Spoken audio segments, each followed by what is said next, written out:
Welcome, Tony, to The Uncommon Truth, and co-hosting today on a special topic of health and us working through and talking about the four pillars of health and how those affect our life in this time of COVID-19, restricted lifestyle and movement, and just how we as individuals are dealing with that circumstance and some recommendations. So if you can maybe just give a little intro to you and your experience with health and fitness, and how do you deal with living with health challenges I know that you have in your family.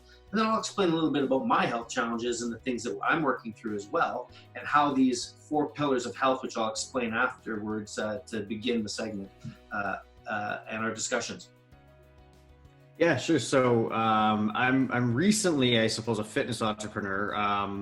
I guess I got addicted to fitness or whatever, just by I started a job down in Silicon Valley, and the pace of business down there, the pace of work down there was incredible. I was coming from what I thought was a fast-paced business in Vancouver to just a whole other level. And it really forced me to look at my sleeping and my eating and my habits and stuff. And so at that point, I took up unknowingly functional fitness, and that led me to the path of CrossFit as a member, as an athlete, as a fan of the sport. And then when I moved back to Vancouver, I ended up starting CrossFit full time, and then just recently left my job and started a CrossFit software company, and that has led me to now owning two facilities, Campus CrossFit as well as the Trainer's Box. They're both just different training studios, but it's all sort of around functional fitness. And I've always sort of been a fan of I guess, pragmatic things, something that's very tangible that I can see. And so I noticed right away in doing very functional movements like Olympic lifting and gymnastics and running and stuff like that, it translated very quickly into things like golf and carrying groceries up the stairs and, running speed and things like that. And it's a good way to sort of prep your body overall for whatever life could throw at you, right? It's just sort of being ready for anything that you don't know. And so that's why, fitness has always been important to me, and why I kind of made it into a career job. And I'm, as a type 1 diabetic, my lifestyle pre-diabetes was very fit. I've always been athletic and competed at different sports at fairly high levels. And I got hit out of the blue just due to stress and certain lifestyles, which we're going to talk about the four pillars of health today that we believe in, and explaining that to our audience and our viewers, and then how that affects. But in dealing with life, all of us, whether we like it or not, come across health challenges. COVID-19 is a health challenge for all of us at different things, but some of us actually live with significant health challenges as part of our everyday life. And it's something that I heard a great saying that health is the crown that only the sick can see. And ultimately, we take our health for granted until we don't have it, is what that basically means. So share with me some of your personal family dynamics and how you take this into play. And then from there, I'll go in and explain kind of what we've talked about on what the four pillars are, and then we'll get into the question and answer segment. The main driver for me health-wise has been, I mean, I'm lucky in that I've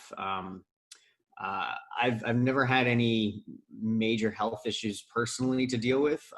But recently, my son, who's 1.5 years old, was born with a congenital heart defect, and so he's had to undergo 2 open heart surgeries before the age of 1.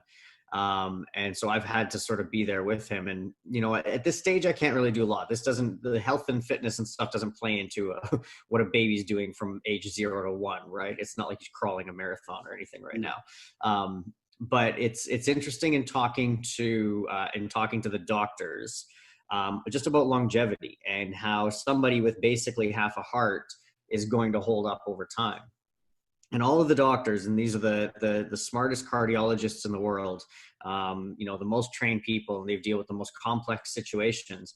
they basically say like, look, if the kid's born with half a heart, but if he takes care of it, he can be in better shape than some people who don't take care of their full heart. And so it sort of puts it in perspective that, you start with this vessel, this water vessel of a body, whatever you want to call it.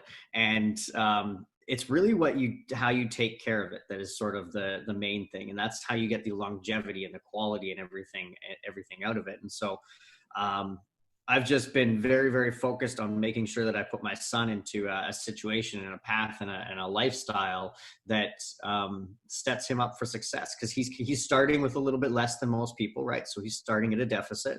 And so I just want to make sure he's got every advantage in every situation to do. And I thought, growing up around like a CrossFit gym and a family of coaches and a family of fitness people and stuff like that can only help to make his half of a heart that much stronger than anything else. And so fitness has just become central for myself and my family and just kind of our way of living.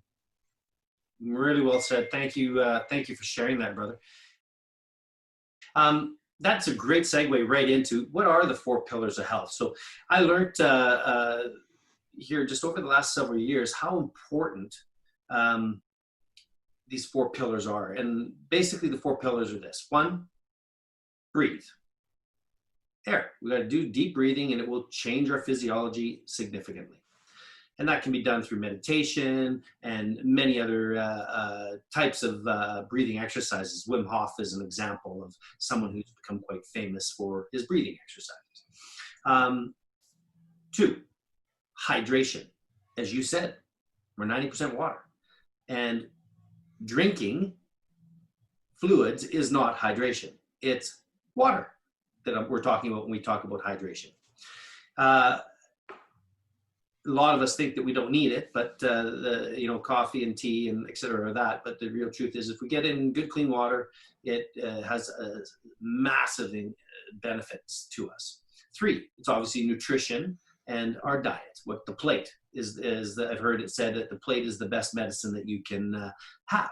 And especially with a young child, as they're coming and have some physical challenges like your son or me with type 1 diabetes, it's called diabetes because of the diet, right? So what we're putting in. So how I'm eating and is really how all of us should be eating, in the sense of having to manage carbs, proteins, and making sure we're getting proper portions, and timing of everything is critical. And then the 4th pillar is exercise and rest with that. It's working the body and resting the body so that there's healing that goes on. But the priority starts with number 1, breathe, because if you don't breathe in 3 minutes, you're dead. Then after that, hydration, because if you don't drink water, then the science says that you'll be dead in 3 days. What's your thoughts on the 4 pillars of health? Do you agree with the priorities? And how do we use them to get off the couch and take action? Nutrition is definitely foundational to everything. There's no question. It's like the fuel. It's like you put the crappy gas in a performance car and it's just not going to work. I had a fitness instructor one time that he made us describe how we're feeling like every day, whether we feel like a Ferrari or whether we feel like a panel van. And he just talks about the fuel that you would use to run your Ferrari versus a panel van. And so it was a running joke on a team that we felt panel van-y some days. And, it was just kind of the way he reminded you that, like, if you want to feel like a Ferrari, you have to put performance fuel in your body. And if you start putting garbage in there, you'll start to feel like a panel van. And so, nutrition is a big thing. And I think nutrition and sleep are 2 things that are subconsciously part of the friction that holds people back, right? If you are tired or you don't have the energy, it's that much harder to motivate yourself up over that hurdle to get out and go for a walk or go for a run or whatever your, training and fitness is. So you have to start there. Like, you have to start in the kitchen and you have to start with good rest. And then there's no way around that, especially if you want to actually progress and actually measure things forward. And then in terms of, how you get off the couch, you really just have to start. It sounds simple, it sounds basic, but you got to start somewhere. And what a lot of people I think do is like, so, I run a CrossFit gym and, I've been in this space for a lot of times, and I hear it like repeatedly from new members to the CrossFit gym that say they didn't want to start CrossFit because they felt like they had to get in shape first to start doing CrossFit. And it's wildly incorrect. And the actual truth is, and like the mantra of the guy who created CrossFit was the the the needs, the fitness needs of our grandparents and Olympian athletes differ only in degree, not in kind, right? So if you think about that at the most basic level, an Olympic athlete, they will be striving to deadlift, 500, 800, 1,000 pounds, whatever it is, giant weights. And for your grandma who is 94 years old, her deadlift is her putting her bag of groceries down at the front door to pull her key out of her pocket, to unlock the front door, and then bending down to pick up that bag of bread and vegetables for the day to be able to do that, right? At the very, very, most basic comparison, that's what she needs to do on a daily basis, right? And so if you can train that movement and give them the confidence that if they fall down on the ground, they can push themselves back up to parallel. Or if they put a bag down, they can pick it back up and go up a set of stairs with it. That's a very, very powerful thing, right? And if people realize that just getting up off the couch can mean something as simple as standing up in your living room and doing an air squat, or doing these burpees where you literally just put yourself down on the ground however you get there and stand yourself back up however you get there using whatever objects can support you, that is a good enough. And over time, the human nature will take over and it will say, okay, now I'm going to do it without leaning on that step stool. Now I'm going to do it without stepping up. I'm going to try to jump my 2 feet up, right? And it's going to be a natural progression at your own weight. And in fact, if you go to CrossFit.com, a lot of actually all of their movement demos are done in an area called Grandma's Basement. I think it's Grandma's house or Grandma's basement, something like that. And it's one of those old brown flowery couches with like a TV with rabbit ears and like an old school kitchen and stuff like that. And literally what it is a gentleman and a woman, probably somewhere in their 60s or their 80s or somewhere in there. And they get given a workout for the day. And it's the same workout that CrossFit will post for the rest of the world to do that day. So it'll be, full barbells and all that sort of stuff. But they'll show you how grandma can do the exact same workout using something like a jug of antifreeze and a step stool and a chair, and like just in their own living room. And so literally every day you'll see this, this old man and this old woman doing CrossFit workouts using no equipment and just their body weight in the living room. And it literally shows you that like there is no excuses and no barriers if you just want to do it. And whether it's CrossFit or something else, that's the point, is that it's about getting from 0 to 1 and then 1 to 2, not going from 0 to 10 and thinking that you got to take this giant jump. That's how you get started. That's how you get off the couch. Nice. I think that's you said bang on the money. It's taking action, getting it and get going, and the body will adjust and adapt to become the body that you are at that time based on the activity and the input that you put in. So how important then, we're going to use exercise, I think, for this conversation today as kind of the basis point then. And let's talk to hydration, let's talk to the breathing, and talk to the nutrition as to that. So for me, golf is my competitive sport, and I train in the gym. We've done CrossFit together. I believe in really active movements that like kettlebells and all the body weight stuff. Cindy workout, which killed me, just 5 pull-ups, 10 push-ups, and 15 air squats. That routine for 20 minutes, you might as well just call it jammer workout. But the point is that what we do as a workout is really set up by what we do before the workout. Did we come in a relaxed and an energetic state, which is a lot of it comes through our breathing and our mindset? Did we hydrate properly? And do we have the ability to hydrate during the exercise? Because that'll affect our energy levels and drastically, and to do it in a healthy manner. And then lastly, a really good friend of mine who is a professional lifter said, if he doesn't eat before a workout, he doesn't work out. That's how important he put on the fueling of the body, that if he didn't eat something 2 hours before, it's a waste. Now that's an extreme athlete's view, but the point is that it's a critical part of how you fuel the machine when you're going to go off and race it. So with that being said, how important do you put those 3 elements into effective exercise and effective training? I definitely don't put enough weight on sort of like the breathing or the focus or the mental aspect. I mean, I'm an entrepreneur and a business guy, and so I have horrible habits with staring at phones and having a laptop in the bed and stuff like that. So that side of things I do agree with. And it's amazing. Sometimes when I travel, I'm restricted based on, just jet lag or things like that. And the sleep becomes paramount, and I end up getting, 8.5, 9 hours of sleep. And because you have to get into this rhythm where you're sort of like pushing it late and you're getting up early. So you just like, you've got to be dialed in. And it's amazing how much better I feel when that happens. But that part for me definitely doesn't translate. But the nutrition side of things, it definitely does. Now I'm a little bit different. I do intermittent fasting personally, so I usually train fasted. Like I stop eating about 10 p.m. at night, and then I usually train in the mornings, or I train before I eat because I don't eat until about 2 p.m. I'll just have basically water and coffee, just black coffee up until that time, or green tea or something like that. But so I train on an empty stomach.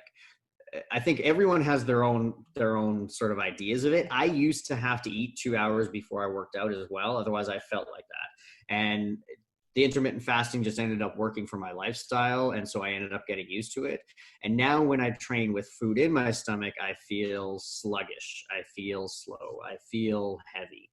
And I don't at all feel hungry or feel like I need fuel or something like that, because as long as you're fueling yourself well the day before, you have everything that you need for the following day. So you're okay. But when you deplete that and you don't have your fuel reserves in place, then it doesn't work. But regardless of whether you're a sort of 2 hour before you eat, or whatever the situation is, your nutrition has to be dialed in, and you will see that. And even to the point at our gym right now, because we're on lockdown with COVID and coronavirus and stuff like that, we're really switching gears in our gym and trying to figure out how to deliver, like as personal coaches, how would we deliver a personal coaching experience to these people in the absence of physically coming into group class and physically yelling at them and seeing the cues and doing the things.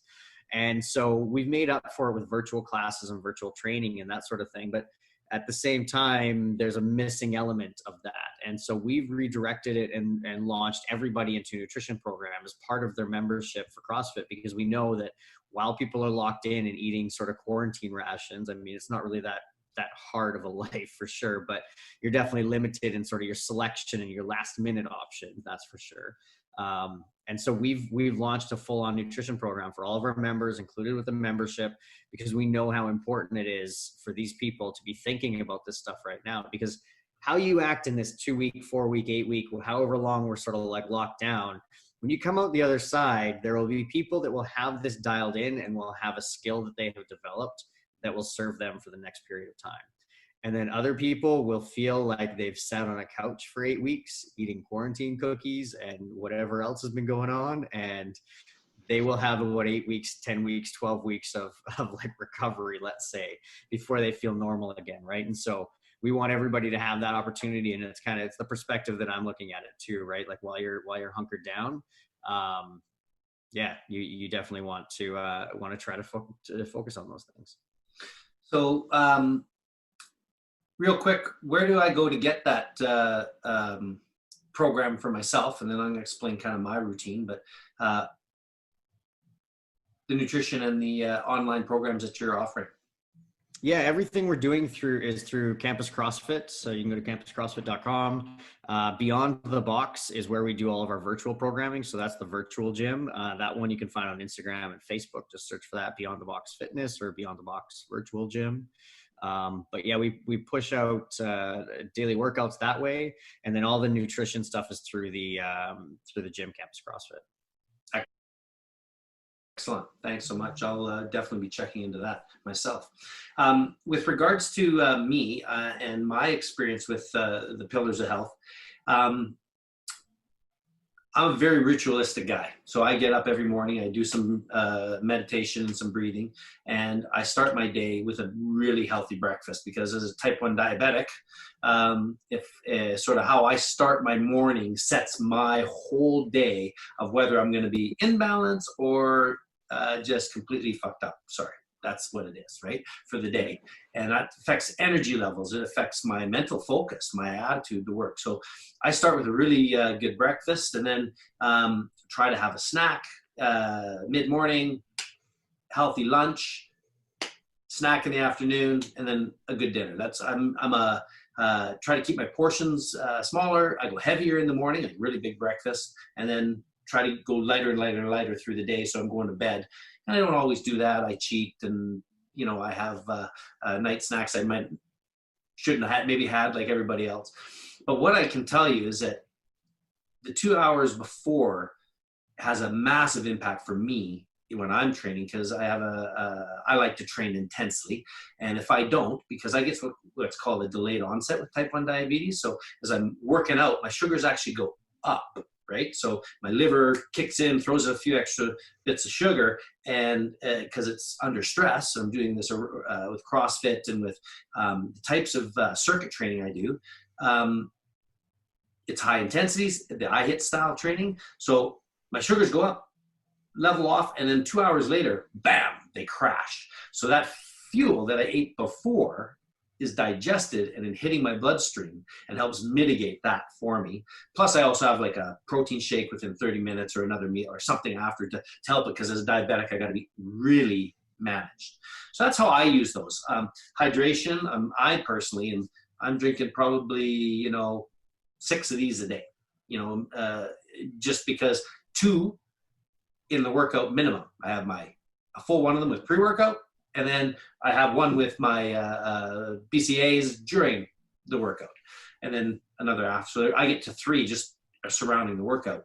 And then I try to match the coffee intake, because I'm a coffeeaholic, with at least 1 or half of those with every coffee, because it does make a difference. And I find my energy is quite affected by it. So now the training that we're talking about, now that we're at home, I'm very interested in watching the CrossFit stuff that you just mentioned, because of variety. I'm fortunate enough that I have an item called an X3 bar. You can Google that at x3bar.com. A phenomenal apparatus. It's actually a bar with special patented hooks that hook onto these rectangle bands, and they go from light to extreme. I can't even budge the 4th band. It's like a 250-pound squat, right? So, but the point is that I'm able to literally do everything I do at the gym. I can do bent over rows, deadlifts, squats, curls, extension, everything I can do with it. And so I've been very blessed with that. But I've also been big on the body weight, which is what you've talked about. And I still haven't found a workout that gives me as good a pump or as good a workout as just using Keith's 210 pounds of hell to do push-ups, do dips, do pull-ups, and there is nothing better for it, and especially for my golf, because it creates full range motion, it creates flexibility as well as strength, versus when you short circuit and you're just doing heavy weights, everything starts to shorten, tighten, and it becomes less functional. Even though you might look strong, you're more prone to injury, is what I found. So that leads to another question. Would you give any recommendations, you sort of alluded to it, on exercise from home? And maybe there's some things that you have in your, you mentioned antifreeze bottle or this, but maybe just a couple thoughts on a really simple thing that all of us could do from home with your experience, and that would really benefit people to know, hey, you're watching a TV program for the 4th time in the day on Netflix or whatever it is. What is it that you could do to benefit yourself? Yeah, I am a huge fan of mobility work. So there's a great program called ROMWOD, ROMWOD. It stands for range of motion workout of the day. And they put out a daily thing, and it's pretty intense, actually. I think they have like anywhere from like 10, 12 minute sort of stretch routines all the way up to like maybe even 60-minute ones, but there's some intense ones. But they walk you through some of the basics, like warrior poses and pigeon poses and downward dogs and child pose and things like that. And, like Tom Brady's a great example of this. His TB12 method is largely based around mobility and stretching and like elasticity of his body, essentially, is what it is. And there's no way to prove it, but a lot of people, and he claims it as well, that's the reason that he's able to be resilient in a game like an NFL, is because he has so much elasticity to his body. And CrossFit athletes, the ones that perform at the top level, they all speak very, very highly of this stuff. And so as a very basic thing, if you have the time, find some stretches, pigeon pose, child pose, something to open up the hip flexors. There's a lot of things. Ramwad is there. We actually, Beyond the Box, one of the my virtual gym, we post a stretch workout every single day as well. It's about 4 1-minute stretches, but it's supposed to complement the workout that's happening that day. But whenever you can do it, like, the human body is not meant to sit, right? That contraction of your femurs to your torso, that angle is not natural, right? We are meant to be upright or laying flat, right? So these years of sitting in chairs do a lot of bad things to your hip flexors and some of your like abductors and like even your groin muscles and those type of areas.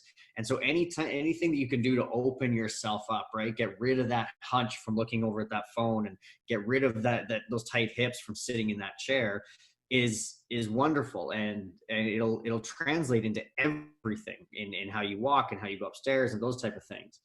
And that lends yourself directly into just body weight stuff. If you have nothing to do and you actually want to try to get some intensity, like, look, 5 push-ups, 10 sit-ups, 15 air squats. Do that for as many times as you possibly can. And like, you won't be able to walk and your arms won't be able to move, and your stomach will feel sore, and you might have to vary it depending on how you want to do it. But like, you can do a lot of damage with that at volume. And then the way that you start varying it, if you're at home and you're like, okay, air squats, whatever, I need to build bulk, grab a child, grab a dog, grab a backpack and throw some beer bottles or some water bottles or something like that in it, and just carry this thing, right? Like, if you think about a lot of the fancy training stuff that comes out, they have these weird sandbags and stuff like that. And what is it? It's just an awkward, heavy object that you need to move from ground to shoulders or from ground to overhead or whatever it happens to be. Take a backpack, load it up with some stuff, and do that. That's where I would focus, is just like body weight stuff, mobility in the living room, and capitalize on that time while you're watching Netflix. Yeah, well said. I'm pretty impressed with your knowledge, your experience that you've developed up over the years, and especially the programs and the giving attitude that you have, especially in this time, to try and really help people in all areas of their nutrition and fitness and practicality in that. So well done, brother, on that end. With regards to the overall exercise, we talk about frequency. So for me, my goal is to be an elite athlete, be an elite golfer, and compete at the national level as an amateur. So I train every day, whether it be in the gym, doing something anaerobic and aerobic, or just doing my swing training, whether it be playing golf, whether it be active in that aspect. But the truth is, you don't have to be doing something for a specific purpose or reason other than health. It can be just simply a walk every day. It could be something. So what would you recommend for those at the beginning of the journey, which you've just sort of mentioned, but I'm talking more about, we're just starting, and it's easy for us who've been doing it for years to say, oh, you just do it. But it's not sometimes that easy, just do it. We get up and we go, holy crow, those 10 push-ups, I couldn't get 10 push-ups up. Can you just kind of explain that expectations of improvement, and then what your experience is with people at the beginning, and how they should gate that and know that it's okay. Every one of us has been there, and it's just part of our individual journey. And if we've got previous recurring injuries or things like that, we need to be safe. You need to modify and do it. And I do it all the time. Knee push-ups as an example. Can't do any more normal push-ups. I finish off with knee push-ups just so I can get an extra 5. But can you just sort of talk about that from a training aspect of what is a sort of a natural progression? I guess let's say if you're going from 0 to 1, different people are motivated by different things. So let's talk about the people that maybe make the excuses for there's not enough time or something like that. They have the motivation and they have the equipment and everything like that, but they just can't fit it into their day. They need to pay themselves first, essentially, right? Pay their fitness dues, their fees in terms of their time to themselves first. And now that can start small. For me, when I started, it was getting something in every single day. And whether that was a workout or taking my dogs for a walk, I've looked at them all the same, but it was finding something that you could do every day that you could consider an activity, right? And at the very minimal, if it's a 1 kilometer walk around the block or something like that, like that's good enough. Like be okay with that, but fit it in. And then you kind of find that you do have time to fit it in. And now it's a matter of being efficient with your time, right? If you only have 20 minutes, I can give you a 20-minute workout that will make you sweat very, very hard after about 10 kind of thing. So that is totally an option. So those people that have the time excuses, I think you just got to build that habit in and sort of like slowly expand that space where they're allowed to have the fitness.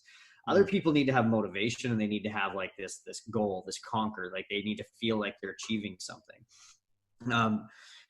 Things like 100 burpees a day for 30 days or, doing 5 sets of 20 push-ups. And then tomorrow it's 5 sets of 25 push-ups. And then tomorrow it's 5 sets of 30 push-ups, right? Like it's any of these gradual progressions. And typically if you pick an area that will have the most visible influence, like typically arms and shoulders and upper body and stuff like that, because there's not so much like fat density and stuff, you'll start to notice definition here quicker. So putting anybody on a push-up challenge where they instantly start to see their shoulders and their arms get a little bit more jacked, they're like, all right, now here we're going, right? But it's the same mentality, like whatever body part you want to work on or whatever area is important to the person, 5 a day, 10 a day, 15 a day, spread it out into like a 30-day challenge. And then they get over top of that first one. That's why a lot of these like 30-day challenges and 60-day challenges and 6-week boot camps and stuff are so effective, because people just get into it. It's a small commitment. They're like, I'm not going to the gym. I'm just doing a 6-week challenge. Like I'm not doing that. But then at the end of the 6 weeks, they're like, I feel great. How do I do more? And then they overcome that hurdle, right? So I think there's two ways, either kind of like get people into the habit and just fit something in and start gradually, or give people a challenge and give them some sort of outcome that they can feel like they conquered something and give them that hunger to try to have. A lot of us are dealing with different health challenges as well. And just that input on how they can bring value to people. Yeah, I think everyone has health challenges or will go through these things. Like we're all going through this COVID coronavirus thing, and whether it's directly a health challenge to us or whether it's just impacting kind of the areas around us, it's still a health challenge.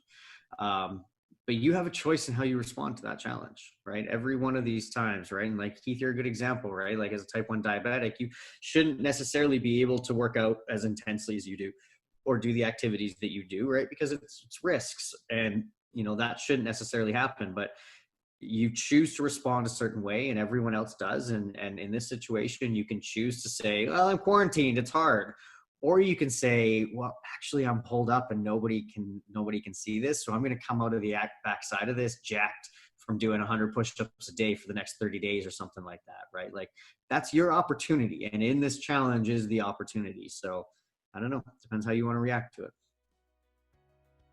Yeah, I love it. I like that. That's one of my goals. As I shared my mug the other day with you guys, my son gave me that I'm going to be the most jacked grandpa in the next 6 months when my grandchild arrives. Oh, we got to laugh at ourselves. Whatever it takes, we just got to do it, right? So, Tony, I'm so grateful for your time today. It just was a great chat just about health, about fitness, and just the challenge of it. I know you're just doing amazing things with your companies and in the Trainer's Box and Campus Fitness and things that you're doing. And it's really important, and I thank you for that. Just keep seeking the uncommon truth that health is a crown that only the sick can see. Be safe out there and be healthy. And if you like what you see, click let me try that again. Click that dang red button and subscribe. And I really look forward to seeing your comments and feedback. So all the best and be safe. Cheers.